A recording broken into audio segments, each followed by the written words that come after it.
Friday is here, so too are Anita Marks and Aaron Dolan. I'm Tyler Fulgham. We have one last bet here before we get into the weekend, a weekend that will feature not only the big game on Sunday, but UFC 271, which we are going to discuss on Friday's edition of Bet. The ladies are in tow. I'm ready to go. A reminder right there on your screen, youtube.com/ESPN Sports Betting, where you can find all of our content across platforms and get you ready for betting the big game. Speaking of which, ladies, earlier this week, I had magician extraordinaire Matt Franco drop by the Daily Wager studios, and I bet that he could not astound me with his magical prowess. Well, my bet was wrong, and here is the evidence of that. Welcome inside the Daily Wager studios, everyone. I am Tyler Fulgham, standing alongside Matt Franco, who is familiar around these parts in Las Vegas, Season 9 winner of America's Got Talent, the first magician to do so, and a headliner here at the Link in Las Vegas, where we can catch your wonderful shows. Matt, welcome, my friend. Thanks for having me. Ready to have a little bit of fun? Of course, it is the weekend of the big game, and everyone has fun throwing Super Bowl parties, so I thought I'd invite you here to the studios to show us what you do best. Let's do it. You can see all the cards are different. Is that right? That's what it looks like. Yes. Mixed up. You even shuffled them a little before we began. I shuffled them beforehand. You're happy with that? I got my mitts on there and mixed Can you them help up. me? I can help you, absolutely. Okay, take a card if you would. Thank Okay, you. I'll Don't grab- let me see the card. Okay. Once you have it, let me know. I can take a look at it? Yes, sir. Can I show the camera? Please. Okay, I'm going to take a look at it. Boom. I won't Camera. look. I'm He's not looking at any but just monitors. so you know, it is a real card there. All right. Remember I it? got it memorized. Yep. You sure? Mm-hmm. Okay, I'll take it back. Slide it back in there. Yeah, thank Okay. you, my friend. Now we'll give the cards just a little bit of a mix, just to make sure they're mixed up. Okay. And maybe even one of these fancy shuffles like they do in the I like casino. that. Now this is fun, Tyler, because I have the two red I aces. noticed you left those out. Yeah, because these, if you hold onto the deck for me, just in one hand. Okay. These will actually represent the two uprights of a goalpost on the football field. Makes sense. Yeah. Now the part I didn't tell you yet is that your card actually represents the ball. My card's the football. Your card is the football. And we want to kick that bad boy through the uprights. Yeah. Watch this. Don't blink or you'll miss it. Ready? Okay. Where did that come from? Not just any card, but could you take that and you take a look at that? You show it to the camera. Are you kidding me? I am not kidding Are you kidding me? That's the football that I drew out of there, the 5 of hearts. How And did you somehow do that? I didn't do it. You did it, my friend. Now I'm scared. Could we take it a step further? I think we can. What Are are you you going to sure? do to me now? Take a different one. Okay. Go ahead. Show it to the camera. I won't look. Okay. You sure you're happy? I got it. All You're right, happy with camera, it, yes? We got it. Okay. He's not looking. I can tell. I'll take it here. Okay. Now you're happy with the card. I want to I'm make sure. happy with the card. Now, I always give people a chance to change their mind. And the reason I do that is because any card is possible. Could I have Queen of Hearts or 8 of Clubs, but you didn't want those. No, I didn't want that. I like the card. You're I sure? drew. I love now, it. just in case people think I might know where the card is in the pack, I want to make sure you could actually shuffle the deck. Would you mind? I'll Go take ahead, it. give him a I'll mix. shuffle. I'll do my best job. I'm not quite as skilled as you are, but I'll give him a nice little, I got the bridge down as well. Huh? How about that? Whoa, why are you drawing weapons on me? Let me tell you, I want to find this card in a more exciting way. I'll take Okay. the deck from you, shuffle. I'm a yes? little fearful, but yes, I'll go with it.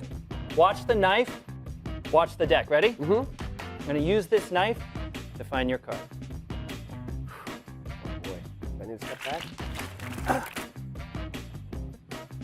Where's my card? What was it again? Sorry. It Oh, was, here's the 5. It wasn't the 5? no, that was the What was first it? one that went through the uprights. I had the 9 of hearts. You want 9 of hearts. That's Can you help me find? I don't know where it landed.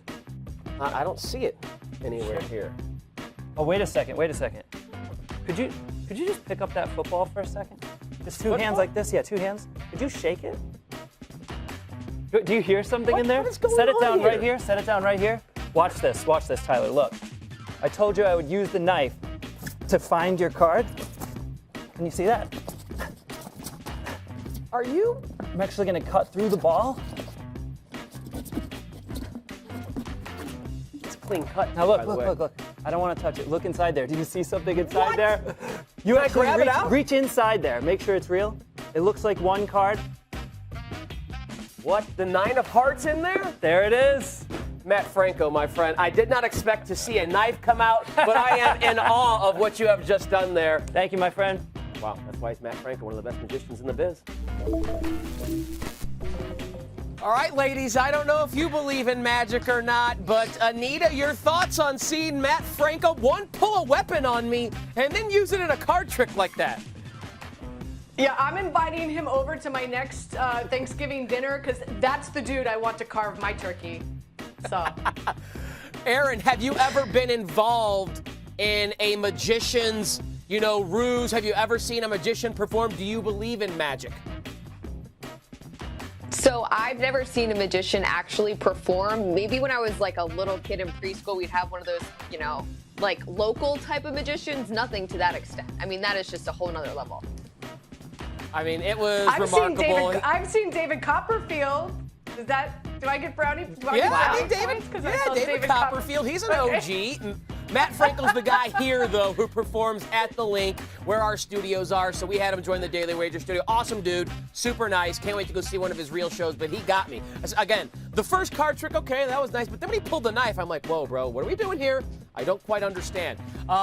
Maybe he's a Bengals fan, and he knows I'm a Rams fan. Maybe that's why he was pulling a knife on me. I don't know. Let's get to our Super Bowl 56 matchup, ladies. And I know we've talked about it a lot over the course of the past 2 weeks as we get ready for Sunday's game. And we've made some picks on these airwaves on Daily Wager. And a reminder, here is what we have said to this point about the big game. Anita, you, like me, on the Cincinnati Bengals. We both like getting the Bengals at plus 4.5, which, again, when the Bengals have been an underdog of 3 or more points this season, I think they've won every game but one outright. They've absolutely killed in this situation.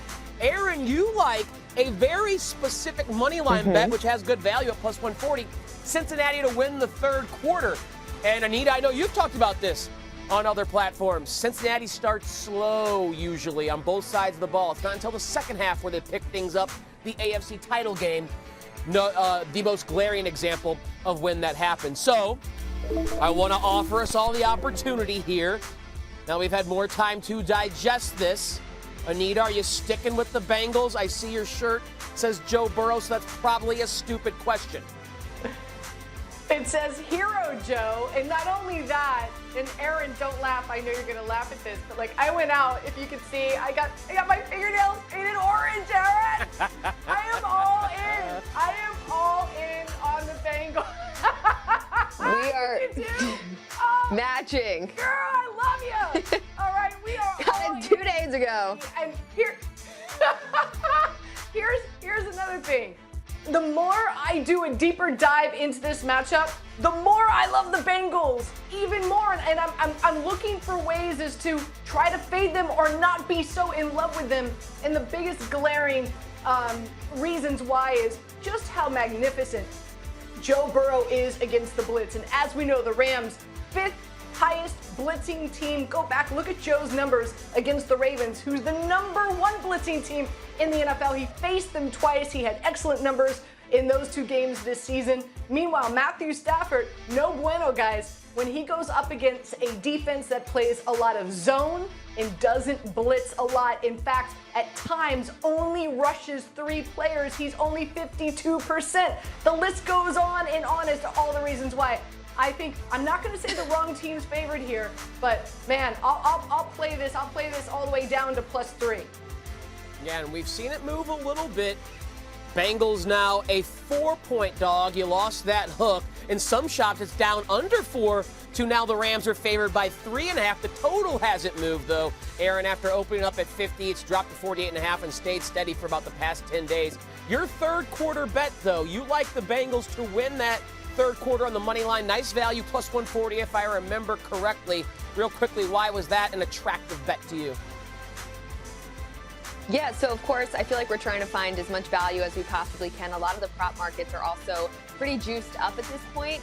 But I do like Cincinnati third quarter. They've outscored opponents in that third quarter, including the postseason, by 73 points. That's the best in the NFL. On top of that, they're allowing a league low only 50 points in that third quarter to opponents. And then you have the Rams, which are tied for last, allowing opponents 116 points, including the postseason, in that third quarter. We know that the Bengals, they go into halftime. I'm not really sure what Zach Taylor says to this team, but they get super amped up. They come out in that third quarter, and they usually win it. So I do like to take them on the money line there. And then as for the nails, Anita, great minds think alike. And I better get that Joey B shirt when you come to Philly. Yeah, I missed the memo to paint my nails, but I certainly would not have painted them orange, even though that's my favorite color. Orange is my favorite color. Really? Wouldn't yeah, orange is my favorite color. I'm an orange personality. I like, if you can't That's a tell, hot take. bright and vibrant colors. You know, I usually like to wear something that stands out, and orange certainly fits the bill.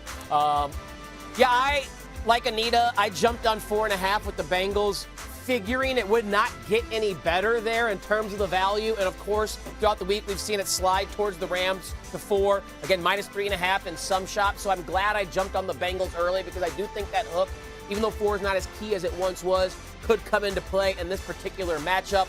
I do think the Bengals have to be respected for what they have done getting to this Super Bowl. The Rams have the horses, obviously, that make them the favorite on paper. When you look at, the 10 best players on the football field on Sunday, probably 6, 7 of them are going to be Rams. And then it's like 3, maybe 4 or Bengals. If you stretch that to 15, it's probably 10, 11, or 12 are Rams. And then, 3, 4, 5 are Bengals. So the Rams have guys that have already punched their ticket to the Hall of Fame. The Bengals look like they have a couple of guys who can go to the Hall of Fame if their career trajectory continues. But all the experience in terms of Super Bowl experience, NFL experience, practice rep experience, seeing defenses, all that stuff is on the Rams side. But, man, it's hard to bet against this Bengals team that has seemingly been a team of destiny. So even though the Rams are my team, 4.5 just seems like it's too good a value on the Bengals. If it, like Anita said, dropped to 3 or less, then that changes the equation. But at this particular number, Bengals are where I'm going with this. All right, ladies, the 3 of us, we like to dabble in the prop market just a bit, just a scotch. So we were tasked with the assignment of providing our viewers here on Bet some of our favorite prop bets for Super Bowl 56. So the assignment again was, 3, 4, 5, maybe 6. 7 or 8 an upper limit. If you had to guess which one of us viewers was not able to properly follow the guidelines of the assignment, who would you guess was that person? Yeah, it's that blondie over there. It's Anita Marks, who just can't help herself because she always brings, usually a winning menu of props, cheesecake menu of props for the big game. So, Anita, our producer Weimer said I had to tisk you, but I don't care. I like all the props. I almost dropped a word there to go with it because I'm so jacked up to see your menu. So lay it on us. We know you got a dozen or more. I want to know your favorite props for Super Bowl 56. Let's do it, even though I didn't understand the assignment. Let's start with all the Cincinnati Bengal prop bets that I like. And let's kick it off with Hero Joe Burrow. All the reasons I just shared with you. He has been magnificent against the blitz, and he passes the ball a lot against blitzing teams. So I like over attempts, over receptions, as well as over yards. Let's talk about Joe Mixon for a second. I'm going to fade him on Sunday. Why? We're getting a heavier dose of Samaje Perine because Perine is the better blocking back in that backfield. And the Rams are good against the run. So Samaje Perine, I'm going over. This is probably one of my favorite prop bets, is the slew of prop bets you can bet of overs for Perine, over receptions, over rushing and receiving, over rushing. Because he's the better blocker, he's going to be in that backfield with Joe Burrow, especially on 3rd and long and utilized in passing plays. And last but not least, give me T. Higgins. He's gone almost 100 yards the last 2 games in the playoffs. I think because Jamar Chase is going to demand a lot of the attention, especially from Ramsey, I think Higgins is going to see a lot of targets. He's going to be peppered by targets from Joe Burrow. Now let's take a look at what I'm looking at and what I'm going to put some money down on in regard to the Rams. And first and foremost, let's look at Cam Akers. Now listen, can't take anything away from him. It's amazing that he's come back and able to play so quickly from the Achilles, but dude's only averaging 2.8 yards per carry. You got Sony Michel back there, and word is that Henderson is going to be active. How attractive, we don't know, but it's going to be a 3-headed monster. So I'm going unders with Cam Akers. Cooper Kupp, you can't stop him. And oh, by the way, Cincinnati, if there's one weakness in their defense, it's against slot wide receivers. So I'm going over in receptions, over in yards, and with Cooper Kupp. And last but not least, here's a fun special for you. all four fantastic wide receivers, Cooper Kupp, Odell Beckham Jr., Higgins, and Jamar Chase, over 49.5 receiving yards. Guys, I think that's really doable. I think that's really attainable, considering that both these teams better against the run than they are against the pass. The Rams, we know how pass happy they are. You've got Odell Beckham Jr. He's averaging anywhere between 22 to 26% target share. You know what Cooper Kupp gets. And again, Joe Burrow is going to be passing the rock a lot, especially against a blitz-happy team. So I think 49.5, I think that's doable for all four of those wide receivers. And to get that at plus money, I like that bet a lot. So Anita completes the homework assignment and gives us some extra credit. And I got to admit, I'm pretty much on board with the game script you're developing, the reasons why those props may hit, especially on that Cincinnati side. I think Higgins is going to be the one who takes advantage of the fact that Jamar Chase gets most of the attention, and he operates in the middle part of that field where the Rams defense is at its softest. I think Burrow is going to have to throw. I'm fading Mixon, not on the combined rushing and receiving, but on just the rushing under. I think he could be involved in the pass game, so I want to take that out. But I have under for his rushing is something I like. And then on the Rams side, it's hard to fade Cooper Kupp. You either bet overs or you don't against Cooper Kupp, because that's like betting against Steph Curry not to get buckets. So love what Anita did there. 14 props when just 7 or 8 were required, going above and beyond. That's why we love you, Anita Marks. All right, Aaron Dolan, your turn now. Give us your prop menu. It doesn't have to be as robust, but as long as they're winners, that's all that people care about. What do you got for us for Super Bowl 56? I have this mental image of Anita just sitting there on Super Bowl Sunday with pages of these props with just little nuggets, and she's telling all these different people about what's hitting and what's not, and they have no idea who that player is. But looking at my short, a psycho, and I love short prop menu. Yes, see?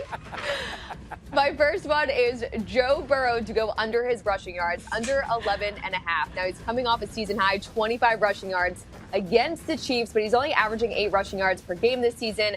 By the way, the Rams defense, they've only allowed 3.3 rushing yards to opposing quarterbacks per game so far in the postseason. And remember, they did play Kyler Murray, who's a very dynamic quarterback. Joe Burrow's rushing prop's usually around 7 yards, so I think this is just a little high for him at 11.5. Now, we already talked about Cincy third quarter money line. Good halftime adjustments for the Cincinnati Bengals. I expect them to come out and win that quarter. Also, Evan McPherson over 1.5 made field goals. I feel like I've been talking about this for a while. Every single week so far in the postseason, he had cashed for 7.5 kicking points, but this is juiced to the point that I do just want to take him over 1.5 made field goals just to get a little bit extra value there. I also like total sacks under 5.5. Now, everyone's talking about what is going to be the theme of this game? And everyone's been saying the Bengals offensive line, they've had issues, and yes, they have. He was sacked, Joe Burrow, 9 times against the Titans, but that's all we've been talking about. Now, the over for this is accounted for 96% of the tickets, 98% of the money wagered in this market on the over for the total sacks. But I am going to go under just because I do think they're going to protect Joe Burrow better than we expect. And lastly, Odell Beckham Jr., anytime touchdown scorer. He's had 5 touchdowns in 8 games with the Rams. Also, his catch rate this postseason is at 83%, and that is up 26%. That's tied for the best by any wide receiver in a single postseason over the last 15 seasons. Also, in case you guys didn't see it yesterday, Champagne Poppy, aka Drake, is also rocking with OBJ anytime touchdown scorer. So that's my very short prop menu. I did not know Drake was rocking with OBJ. It makes sense, though, as OBJ fittingly on this LA Rams team is as Hollywood as it gets. He's one of the biggest superstars in the game, and I love that. Yes. I love the plus value on OBJ getting a touchdown because, much like T. Higgins could be a big beneficiary of all the attention Jamar Chase gets, as great as Odell Beckham is, the primary concern is Cooper Kupp for that Cincinnati defense. And OBJ, you're absolutely right, has been targeted by Matt Stafford in that red zone early and often. I like the fade the public of the sack total as well. That is getting way out of hand. Joe Burrow is going to be executing plays that are designed to get the ball quick. They're not going to drop them back there 5, 7, 9-step drops, all that stuff. So I do like what you got on your card there. Mine's even shorter. It's only 3. Big game. Big props. I like Joe Burrow going over his pass attempt prop, which is now a plus money bet because it moved from 35.5 to 36.5 in my favor. But again, game script, I think Joe Burrow and the Bengals are playing from behind. They need to throw the football. That's also the most efficient way to move the football against this Rams defense, despite the offensive line concerns on Cincinnati's side. So I like that. Odell Beckham Jr., another plus bet here, plus 110 to have at least 6 receptions. Again, Cooper Kupp getting a lot of attention. OBJ in these playoffs, starting to earn more targets. 7, 8, 9, 10 would not surprise me at all for OBJ. And he's caught 83% of the targets he's gotten in this postseason. And then Cam Akers, similar to what you were throwing out there, Anita. I'm going to go under rushing and receiving to kind of give me a little buttress in case he breaks a big play in one area.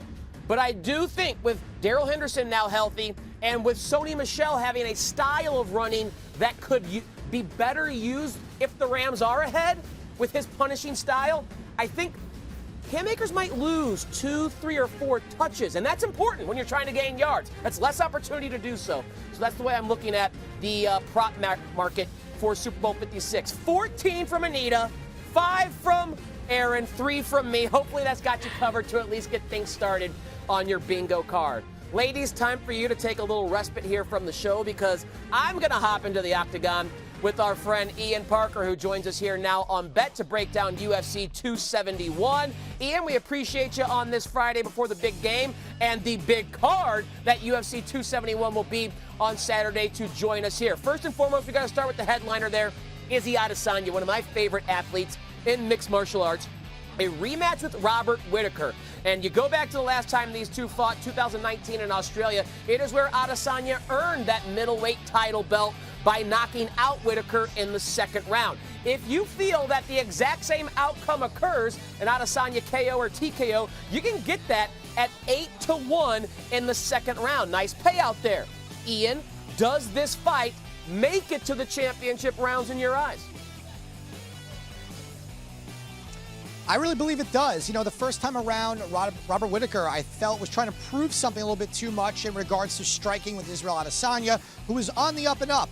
This time around, I think we're going to see a little bit more of a conservative approach, stay on the outside, and I think Whittaker knows he has to wrestle in order to get Israel Adesanya really unexpected with his striking. For me, I think this fight is going to go into the championship rounds. I don't see a finish coming from either fighter in this one. All right, you see the odds there for a winner. Adesanya, decently heavy favorite for good reason at minus 280. Whittaker checking in at plus 230 as the dog. He has won 3 straight fights, though, to earn this rematch and another title fight with Izzy Adesanya. Ultimately, Ian, how are you betting this fight? What is the wisest way for our viewers to wager this fight in terms of its outcome?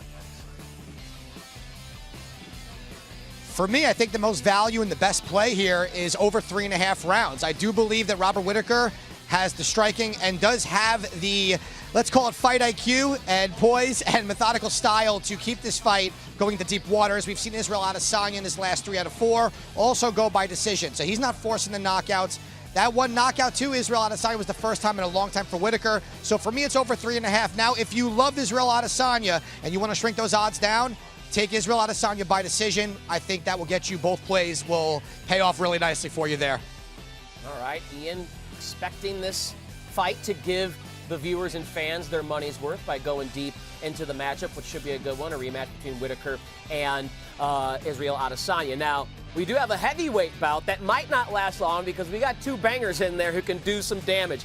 Derek Lewis facing Tai Tuivasa in the heavyweight division. These two have combined for 39 victories, Ian, and as you know, 33 of them have been by knockout. So sit on the edge of your seat and do not blink because fights with these two can end at any time. Vegas has Derek Lewis installed as a minus 190 favorite. Could we see an upset, though, from Tuivasa at plus 160? I really hope we don't, because I do not want to see Tai Tuivasa drink beer out of a shoe or out of Derek Lewis's cup if he does get the win. You know, for me here, I think this is Derek Lewis. This is the first time in a long time he is fighting someone that the grappling and wrestling won't be a threat. As he said, he wants to slang and bang. That's what he does best. In his last fight against Chris Daukaus, we saw a very poised and a very patient Derek Lewis, which for me with that power is extremely scary. Tuivasa comes in, he swings, chins up, hands down against Derek Lewis. He will send you to the shadow realm, and a lot of people don't wake up sometimes from that. So for me, Derek Lewis, to win this fight, I'm going with the Black Beast. The Black Beast minus 190 and sure to be entertaining. in the octagon, and then, of course, for either afterwards when they are on the mic or have a boot drinking some victory suds, because they are two of the most entertaining both in and outside of the octagon. Ian Parker breaking down UFC 271 for us. Ian, enjoy both Saturday and Sunday this weekend. Going to be busy around the sporting world. We appreciate you joining us here on Bet. Thanks, guys. All right, that gets us now, ladies, to the three-person weave. The way we're going to shut down this Friday edition is on the NBA hardwood. Got a nice little Friday slate, and we're going to rip through a couple of games with our favorite way to bet them Friday evening. Let's start with this matchup, Nuggets and Celtics. Hey, going, the Celtics are starting to find their footing in the Eastern Conference. They've won 6 straight, 4-2 ATS, all as favorites in that time. You got the reigning league MVP and Nikola Jokic coming to Boston for this matchup. Celtics are laying 6, total of 218.5. Aaron, what's your favorite way to bet it? I'm looking at that first quarter, going to take Boston to cover that -1.5. Now, like you mentioned, Tyler, they've been great. They've won 6 straight. They're actually 15-6 in their last 21 games. But in that opening quarter, they've actually covered 6 straight first quarter spreads, and they're 9-2 ATS in the opening quarter in the last 11 games. So this is a trend that I've been playing, and I do think that they'll be able to sustain this because, yes, they're playing a Denver Nuggets team who usually when we talk about the Nuggets, we think great defense, but the Celtics are just as good on defense. Since January 1, they're actually ranked first in defensive rating. They're third in defensive rating on the entire season. And as for the Nuggets, they're going to be without Jamal Murray, Monty Morris, and Michael Porter Jr. So I do think that the Celtics can jump out to a hot start and cover that first quarter spread. Yeah, Anita, the Celts have been hot as of late. Again, winners of 6 straight. How are you approaching this matchup tonight against the Nugs? I've got a small lean towards the Denver Nuggets getting the points. They were the least active team, or one of the least active teams in regards as we got closer to the trade deadline yesterday. I know Aaron pointed out the number of guys that are going to be out as well, but they've dominated since mid-January. They're averaging 118 points a game. They're 7-2 straight up their last 8 games. So again, small lean towards Denver getting the points. Also, keep an eye on Busy Bones Highland. He's going to be in for Morris, and so I'm waiting to see what the point total is going to be. If it's anywhere around 15.5, 16.5, I'm going to play the over in that matchup as well. I love you going Bone Thugs with the rookie for Denver, Bones Highland. Great stuff there. He is a microwave-type scorer, and that will be needed tonight against the Celtics defense. I just don't know how effective the Nuggets will be, even with the league's MVP. I'm going under 218.5. We have 2 teams that are bottom third in the NBA in pace. The Nuggets are 21st. The Celtics are 24th. But it's the Celtics defense, especially at home, and especially since the calendar slipped to 2022, that's been downright dominant. They're third in the NBA in defensive rating, and that's after a slow start to the season. So they've been playing their best defensive basketball here as of late, and I think that will keep the scoring down because both teams like to play methodically. It's the Boston defense that's going to keep the Nuggets down. They won't need to score 110, 115 points, I think, to win this game. The last game we want to look at here, and I'll start with you again, Aaron, the T-Wolves and the Bulls. Look at the total on this game. 241. Bulls favored by 3, so it's expected to be close and high scoring. You see some principles that have questionable and probable tags. Aaron, how are you looking at this expected shootout? Well, first off, when I saw this total this morning, I was like, whoa, we're at 240s. I thought it would be bet down at this point, but it hasn't been. It actually has been bet up. But I'm going to go Karl Anthony Towns to have a double-double. It's at -120, which isn't a terrible price. And I also think that he'll have a great game considering that the Bulls' backcourt has been depleted. On top of that, when he does face a player like Nikola Vucevic, he's beat him 5 out of 5 to 3 in the 8 matchups that they've actually played against each other. And on top of that, he's had a double-double in 4 of the last 6 games. So considering this total is so high and he has been great for the team and we expect this to just be a back-and-forth type matchup, fast-paced, I do like him to have a double-double tonight. All right, Anita, what do you like in this expected shootout? I love the Bulls here. You've got T-Wolves. They're dealing with a lot of question marks in regard to 6 players who may not be active and attractive.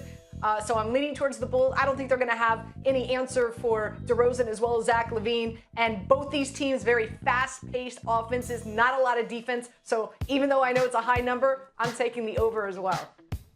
Yeah, you mentioned an MVP candidate for the Bulls, DeMar DeRozan. I am over with his prop in points plus assists and rebounds. It's 41.5. He has cleared this in 9 of his last 11 games. He has 4 straight games where he scored 30 just actual points. So there's a nice baseline to get you to this. The guy's been on fire. The total tells you it's expected to be a massive shootout, so expect some big box score stat lines from the biggest players in the game, and few have been as good this season as DeMar DeRozan. Few are as good as these two. Aaron Dolan, Anita Marks. I'm Tyler Foldham. Thanks for joining us Friday. Enjoy the weekend and the big game on Sunday.